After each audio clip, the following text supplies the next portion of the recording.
Nüüd oleme leidnud meie tiimi leivaisa Meelis isiklikult ja tänase pika päeva lõpetuseks siis, kuidas rahul oled? Tiimil 2 poodiumit. Ei, ma olen kogu aeg rahul selleks, et praegu on ju kõik etapid, mis sõitnud, ehk igal pool on poisid poodiumid. Võiks öelda, et me oleme praegu kõige sportlikum klubi protsentuaalselt. 12 sõitjat ja kogu aeg on 2-3 sõitjat poodiumil. Et suht arv võttes on ikka ala 25% sõitjatest on poodiumil. See on päris hea saavutus. Ei, mina olen väga rahul. Ma usun, et toetajad samamoodi. No jah, ikka kui poodiumile tullakse, siis ega ei saa kurta. Ikka, hea kuulda. Muidu sa ise ka sõitsid. See aasta ei sõida. Äkki räägid? Sai jah, siin nagu 5 aastat sõidetud ja 6. hooaeg nüüd tuli, aga lihtsalt, kuidas öelda, et vaata, kui tuleb korras sõiduhirm peale, et siis mitte olla ohtlik endale ja teistele, et siis panin kiivri varna, aga no keegi ei ütle, et aasta pärast ma rajal tagasi olen, sellepärast, et pulss on üleval ja kõrval vaatad, teed võib-olla liigutusi tahtmatult, et hüppad kaasa ja võtad kurve ja. Et see vist on haigus, et ma arvan, et ei, ega ta ongi. Et noh, ehk kui sarjas, mis ma olen olnud, et oma niinimetatud piimamehe karjääri jooksul, et 2 aastat olen Eesti 4. olnud, eelmine aasta olin 5., Eesti karikas eelmine aasta 10. Et vahepeal oli eluseik veel, 10 kuud sai eemal oldud. Et noh, see öelda, et minusugust hullu vist rohkem ei ole, et kes sõidab 40% südamevõimsusega. No jah, palju suhksid inimesi üldse on, kes on sellise seisundiga. No, ja siis see on haigus, et ütleme noh. Ei, no on küll jah, ega seda ametit ega maha ei pane, lihtsalt võtab pikki pause. See on geenides, nagu öeldakse. Müüsin küll ratta maha, aga Atikaga olin juba 6 aega hiljem läksin kestvuskrossi sõita. Järgmine klass, mis 25A. See võitleja hing on sees, nagu öeldakse. Aga räägi meile üldse sellest, et kuidas mõte üldse tuli seda tiimi alustada? Mõte tegelikult oli see, et ütleme alguses, kui sõitma hakkasin, sai oldud KTL-i klubis, et Ermoga ja siis oli ka 19 sõitjat, oli mõnus klubi, kodune tunne. Aga 4 aastat ära olid, siis 4. aasta juba klubi läks seal nii suureks, et kadus see, nagu öeldakse, see semutunne ära, klubitunne. Siis tuligi nagu see mõte, et sai eelmine aasta tehtud oma klubi, et klubis meil juba, nagu öeldakse, pool oli nagu perekonnast, et 2 poega pluss 2 lapselast ise ka. Ja siis me toetasime juba siin Sander Kangrot, varem Jaan Tangu. Nii ta sealt tuligi ja et eelmine aasta sai, nagu öeldakse, meeskondade arvestus tulime ehki sarjast, tulime teiseks. Et sõitjad tulid ka seal, ütleme, et noorem poeg pluss siis Sander Kangro, need tulid keskusklassi, kes oli D-klassis, tulid esimeseks, teiseks. Hea oli lugeda EMF-i seina pealt tiim kassiauto. Jah, kurb oli natuke vaadata, et võib-olla kui ise oleks ka rajal olnud, oleks 3 kõik ära võtnud, aga noh. See oli jah, et noh, ütlen, et sul tuli see eluseiklus eelmine aasta, aga loodame, et järgmine aasta jälle ridades tagasi või juba see aasta. Ja, no praegu nii mõtled, et kestvust võiks hakata kestvusest alustada. Ja noh, ütleme, et automaailm on meid mitmeid aastat toetanud. Ja noh, klubi põhimõte oligi, et vaata, et nagu aru saanud olen, igal pool klubides klubimaksu võetakse, aga klubi nagu suurt midagi vastu ei paku. No, ja kui need, ütleme, treeningud on, siis need maksavad ju ka sõitjad kinni. Et seal ei olegi, et nüüd nagu klubi teeks treeningu. Et siit nagu see mõte oligi, et klubil ei pea ole mingit mega raha konto peal. Automaailm teeb meile kleepsud, särgid, mis on päris suur kulu. Kõigil on ühesugune disain, meid on eristatav. Et vaatan, et praegu nagu eelmine aasta tegime selle, see aasta on juba Eesti peal 2 klubi järgi tulnud. Ida-Viru klubi on, vaatan, rattad, särgid, kõik ühe disainiga ja siis on üks, kas oli Tartu mingi noorteklubi oli, seal on ka uskid, et vaatasin ka särgid, rattad, kõik ühesugused.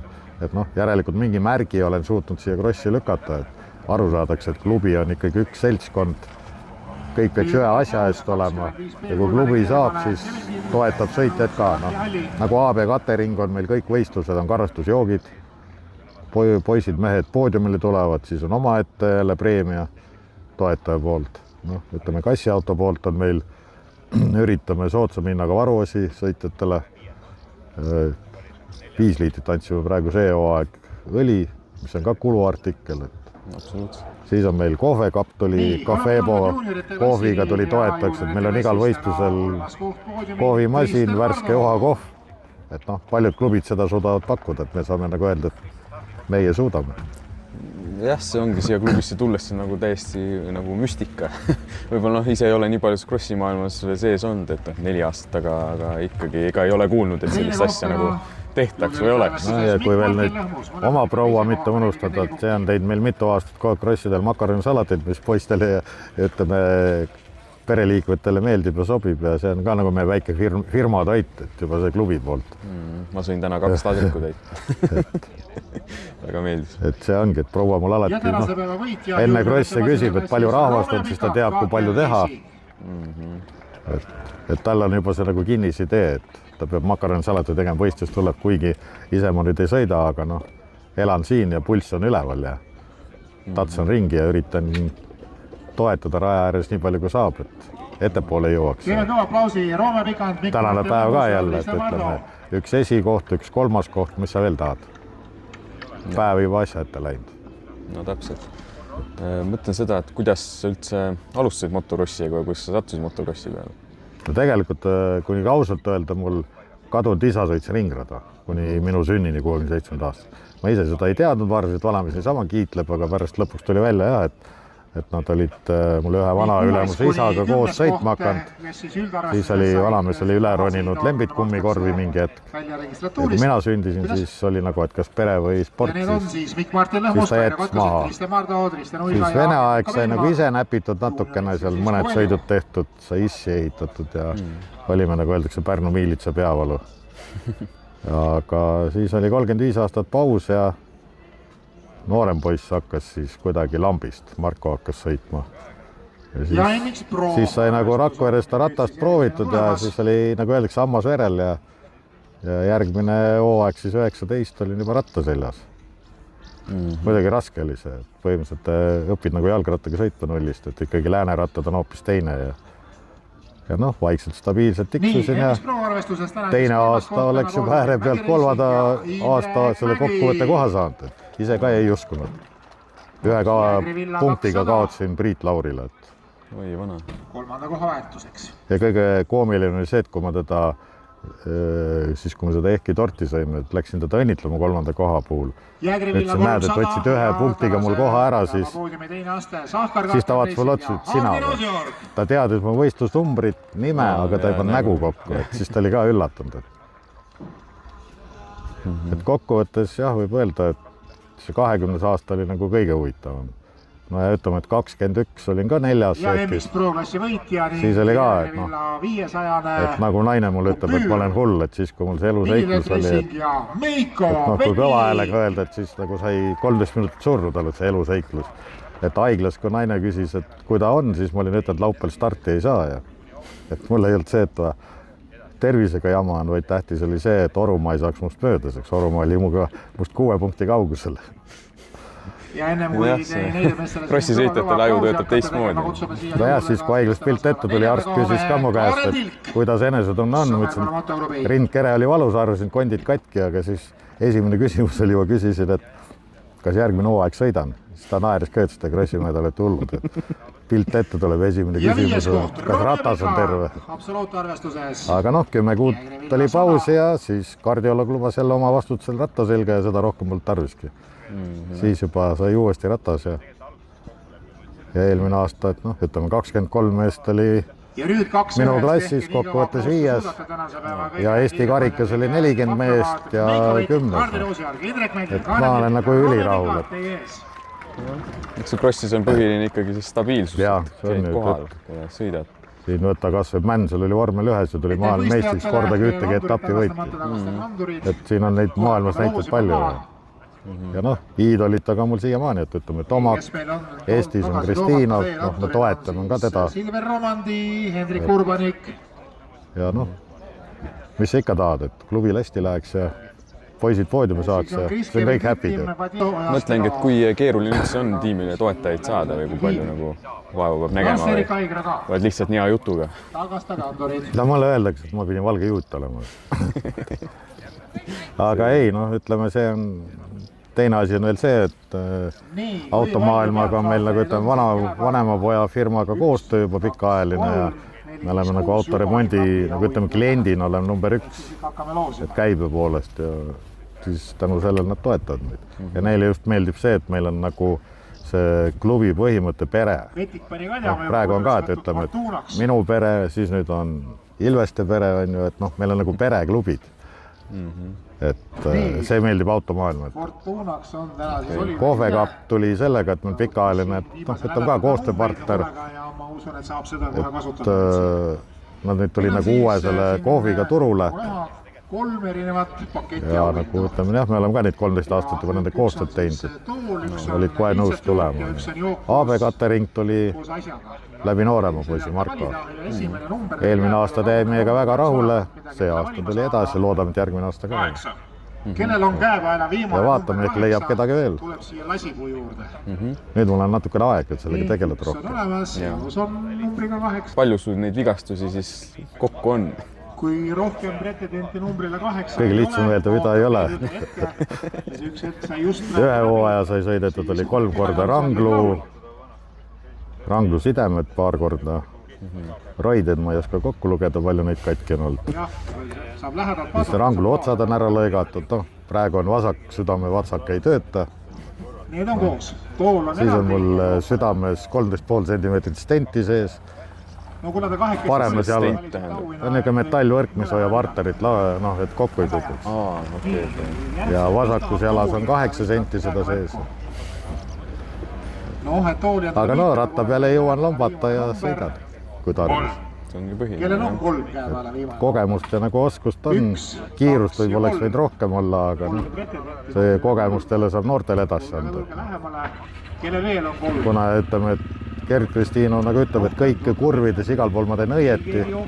Tema ju on, võib öelda, et Eesti profi juba. Kui tema juba ütleb, et ma suudan sõita õieti. Aga noh, see oligi, et mul see kiirus jääb just sellepärast, et jalad lähevad krampi. Et ma ei saa sõita püsti jalgade peale. Ma üritasin sõita kogu aeg nii, et ratast teeks töö ära. Et see on ka, et sa õpid nagu teistmoodi sõitma. Aga noh. Jalad on ikka väga olulised siin. Päris viimane ei olnud ja et sai ka 40-aastastest jagu, et noh, mis sa ikka tahad. Teised on ju kõik Eesti meistrid, liidu meistrid, nende vastu sõit on päris keeruline. Aga ei, mina olen oma tulemustega rahul. Aga milline Eesti maa peale, milline rada lemmik on või mingi 3 lemmikut või? No ütleme, et Valga. Et Valga on mul sellepärast lemmik, et see oli eelmine aasta. Muidu ütleme 40 pluss mehed ikkagi suudavad mulle 2 ringi sisse teha. Aga Valga oli ainukene rada, kus nad suutsid ringi teha. Et mul seal tekkis omal vahepeal, et juba 3. ringi vaeg sõidalt mõtlen, et huvitav, kus need kiired vennad on, kas midagi on juhtunud või.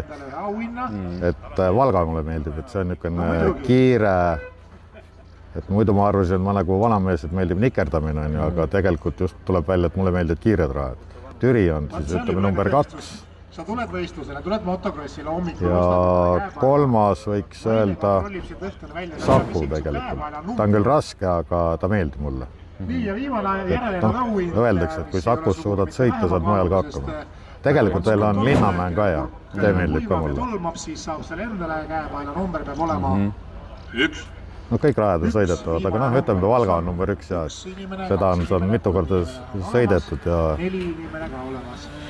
ta on ikka huvitav ja mõnus. Aga ma ei tea, üks kõige meeldejäävam hetk krossi karjäärist siiani on olnud. 31, kas on kellegi? Tegelikult 11 on olemas. 19. aasta, kui ma sõitma hakkasin, siis siinsama Türi etapp.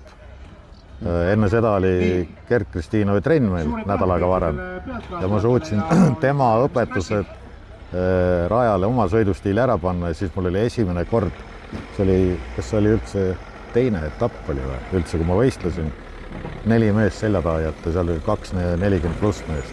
Võt see on nagu niisugune meeldejääv. Et siis oli niisugune tunne nagu karika võiks. Väga mõnus. Okei. Ma ei tea, kas lõpetuseks tahad veel ise mingit lisasõnad öelda? No, mis siin ikka öelda, loodame, et poisid, neiud, mehed, naised toovad jälle poodiume ja mina üritan enda poolt jälle klubile sebida nii palju toetust kui vähegi võimalik, et teil oleks vähem peavalu, saaks spordile rohkem pühenduda ja arendame seda spordiala.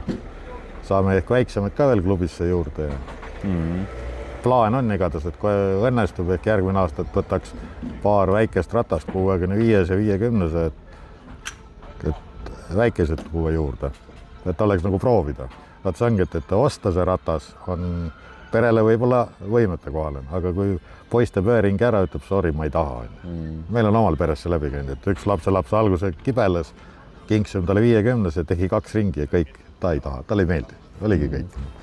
Et siis oleks nagu võimalus, et saaks nad nagu vanemad tuua, proovida, sobib, siis nad ise muretsevad juba. No, see on jah, väga hea mõte, kuidas tuua. Selleks, et praegu on need klubid ütlevad, et see on ratas, siis tule, on ju. Aga on palju peresid, kellel tegelikult raha on ju. Poisil võib-olla on huvi, aga ta ei tea, kas on mõtet sinna pühendada või mitte. Selleks siis on hea, et annad selle esimese kogemuse kätte ja kui läheb hammas verele, keegi ei tea, et tuleb sealt mingi maailmameister meil. Jah, täpselt, ega ongi põhimõtteliselt ühe korra proovimisest saab nagu aru ka, et sa näed, kas ta kardab või ei karda. Jah, ja kas endale meeldib või mitte, et nii ta on. Okei, mõtlen seda, et sulle ütlema suur aitäh, et sa tegeled sellega ja viitsid sellega tegeleda ja loodame, et ikka veel aastaid edaspidi. Ma ikka, mul lapsepõlves saadikuna, mul oli vanasti oli Mart Mägar ja Aadu Sikk ja Andres Kristiino, need olid niisugused iidolid, et siis vaatasid nagu alt üles, et neid nagu suhtled juba, ütleme Andresega me suhtleme päris palju tänu Gerdile, ja ütleme, siin oli eelmine aasta, üle-eelmine aasta Tanko see etapp MX liiga oma. Siis oli päris uhke tunne olla Valdur Kahroga ühe sama puutaga stardis. Kunagi ma istusin raja ääres, vaatasin teda. Me issi värvisime ka sõbrapoisiga kollast värvi, kui ta omad seti kollaseks tegi. Et lapsepõlves saadik jah, krossi haiged olnud. Ma arvan, ma suren ka selle krossi seasega. Tõenäoliselt küll, jah. Aga paistab praegu on veel vara, et need pekstakse tagasi, et vahepeal otsustad küll ära käia, aga öeldakse ei, et midagi on tegemata. Ta võib-olla ongi, et sa peaks maailmameistriks tulema või Jane peaks tulema naiste seas maailmameistriks, et võib-olla see ongi mul tegemata töö. Võib-olla tõesti. Et keegi ei ütle, mida sa pead tegema ja miks on. Aga mina üritan endast parem anda ja nii see klubi elu käibki, nii ta peakski käima tegelikult. See on ju meeskond. Üks kõigi eest. Okei, aga selge, kus see järgmine etapp üldse on? Praegu ongi küsimärk, et ma Oliveri käest küsisin, et Oliver nagu ei ütelnud ka mulle täna. Saladus, et nädal aega ennem antakse teada, siis ei saa keegi treenida. Okei. No ise nagu võtta nüüd, kus on nagu olnud alati, et siin võiks olla nüüd kas Valga, Kiviõli. Ma ei oskagi nagu rohkem. Põlgastes on ka olnud. Põlgast on ka, aga Põlgaste on väga ära vajunud. Viimane kord ta juba oli eelmine aasta juba vajus ära. Päris edev oleks, kui Karksis tuleks. Vot Karksi rada on ka üks hea, mis mulle meeldib. Et seal oli juba nii, et ma käisin ühe korra teda lihtsalt treeningu mõttes sõitmas ja võistlustega. See on lihtsalt selles mõttes hea rada, et jääb hästi meelde. Et mis rada mulle ei meeldi on Maardu. Ma olen seda nühkinud küll ja mulle ei jää see rada meelde. Ma unustan kogu aeg ära hüpped, kuna seal on väga palju ühesuguseid hüpped. Ja ma ise ka mäletan, kui meelde jäädmine oli tükk tegus, kogu põnksud tundusid kõik ühesugused ja siis ei tea, kuna nüüd nagu võib rohkem vähem ka asja anda või kuidas ta. Et see on jah nagu see Maardu raja omapära, et ei jää meelde. Nüüd on ta natuke lühemaks tehtud, nüüd võib-olla on kergem. Aga selge. Aitäh sulle, Meelis. Tervist ja pikka iga sulle. Üritame. Minust lahti saama, ma teed umbrohi ei hävine. No, täpselt nii. Ja ma väga loodan, et ei hävine ka. Väga hästi, järgmise korrani. Tehe nii, okei.